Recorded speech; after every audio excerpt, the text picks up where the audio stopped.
அனைவருக்கும் வணக்கம். வர ஜனவரி 1ஆம் தேதி வாழப்பாடியில் வெகு காலமாக சிறப்பாக செயல்பட்டுக் கொண்டு வரும் பசுமை அறக்கட்டளையின் சார்பாக இந்த நியூ இயரை முன்னிட்டு ஒரு மாபெரும் ரத்த தான முகாம் நடத்த இருக்கிறாங்க. இங்க என்னோட ஹாஸ்பிட்டல்ல நான் ஒரு புள்ளி வர சொல்றேன்.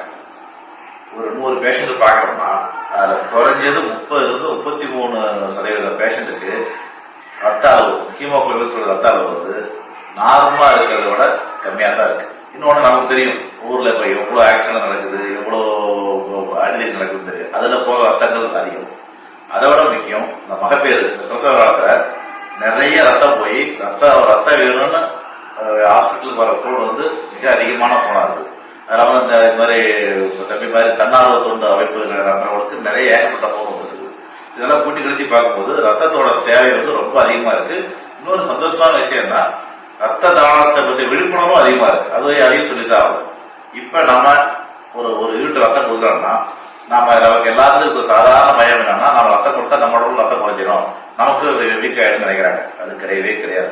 350 ml எடுப்பாங்க. நீங்க யாருக்கு எடுப்பாங்கன்னா, நீங்க வந்தோடனே ரத்தம் கொடுங்க, நான் என் ரத்தம் எடுத்துக்கணும்னு சொன்னா எடுத்துக்க மாட்டோம்.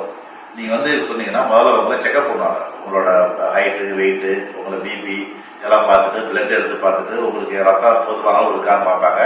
போதுமான அளவு ரத்தம் உங்களுக்கு இருந்தாதான் நீங்க கொடுக்கறதுக்கே தகுதியாகும். ஸோ அந்த பிளட் டொனேஷன் வரும்போது அவங்க செக் பண்ணி உங்களுக்கான தகுதியை பார்த்துட்டு பிளட் எடுத்தாங்கன்னா 350 ml எடுப்பாங்க. எடுத்துட்டு நீங்க கொடுத்த ரத்தம் வந்து கரெக்டா 3 மாசத்துக்குள்ள அதிகபட்சம் 3 மாசத்துக்குள்ள நீங்க எவ்வளவு கொடுத்தீங்களோ அது உங்களுக்கு வந்துடும். ஏன்னா உங்களுக்கு உற்பத்தி ஆகிட்டே இருக்கும். ஏறக்குறைய ரத்தம் கொடுக்கறதுனால உங்களுக்கு என்னென்ன பெனிஃபிட் இருக்குன்னா, அந்த கெட்ட ரத்தம் அழிஞ்சு போய் போறத நீங்க இன்னொருத்தருக்கு தரீங்க. அது ஒரு தானம். அது இல்லாம உங்களுக்கே ஒரு புத்துணர்ச்சி வரும். நீங்க ரத்தம் கொடுக்குறவங்க ரெகுலரா ரத்த தானம் பண்றவங்களை கேட்டு பாத்தீங்கன்னா அவங்க வந்து ஃப்ரெஷ்ஷா இருப்பாங்க. அவங்க வந்து எனர்ஜியா ஃபீல் பண்ணுவாங்க. நாம கொடுக்குற ரத்தம் யாராவது ஒரு பயனாளிக்கு தக்க நேரத்துல போய் சேரும். இது ஒண்ணு. ரெண்டாவது, இந்த ரத்தத்தை 4 பிரிச்சுருவாங்க. ரத்தனுக்கு தனியா, செகப்பனுக்கு தனியா, வெள்ளையனுக்கு தனியா, தட்டனுக்கு தனியா, பிளாஸ்மா தனியா பிரிச்சுருவாங்க. பிரிச்சு இது இப்ப டெங்கு காய்ச்சல் நிறைய வந்துட்டு இருக்கு. அப்ப வந்து அந்த தட்டனுக்கு தெரியா தரத்துக்கான தேவைகள் இருக்கும். அதை மட்டும் தனியாக கொடுப்போம். ஒரு ஆளுக்கு நீங்க ஒரு தடவை நீங்க 350 ml ஒரு பிளட் நீங்க கொடுத்தீங்கன்னா அது குறைஞ்சது ஒரு ஆளுக்கு அதிகபட்சம் 4 பேருக்கு பயன்படும். ஸோ நீங்க வந்து வாழும் போதே நீங்க வடலா இருக்கீங்க. நம்ம கிட்ட காசு பணம் தேவையில்லை, சொத்து பத்து தேவையில்லை, எந்த ஒரு ஆள் பணமும் தேவையில்லை. நம்ம கிட்ட இறைவன் கொடுத்த அந்த ரத்தம் இருக்குது. அதை வச்சு நீங்க வருஷத்துக்கு குறைஞ்சது 3 முறை ரத்த தானம் பண்ணிட்டே இருக்கலாம்.